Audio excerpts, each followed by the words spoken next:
అందరికీ మంచి చేయాలి, మేలు జరగాలి.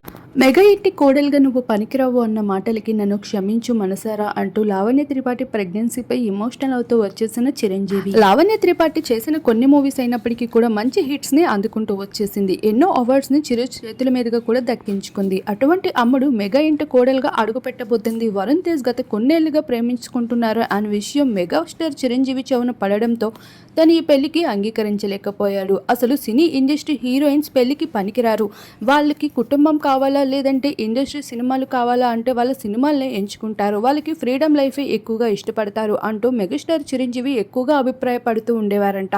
ఈ విధంగా వరుణ్ తేజ్కి ముందుగా మందలిస్తూ వచ్చారు. అసలు ఇటువంటి పెళ్లికి అంగీకరించడం నాకు ఏమాత్రం ఇష్టం లేదు అంటూ కూడా తేల్చి చెప్పేశారు. కానీ వరుణ్ తేజ్ ఏమాత్రం అంగీకరించుకుంటా తనైతే లావణ్య త్రిపాఠిని ఎంతో ఘనంగా పెళ్లి చేసుకున్నారు. ఈ భాగంగానే చిరంజీవి అయితే వరుణ్ తేజ్ పెళ్లిలో చాలా ఆమడ దూరాన్ని మెయింటైన్ చేస్తూ వచ్చారంట.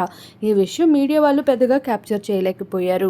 అయితే ఈరోజు ప్రెగ్నెంట్ అయిన లావణ్య త్రిపాఠి సినీ ఇండస్ట్రీని వదులుకుంటూ ఫ్యామిలీ మాత్రమే ముఖ్యం అంటూ సినిమాల్ని కూడా వదిలేసి ఈరోజు గుడ్ న్యూస్ని అనౌన్స్ చేయడం జరిగింది.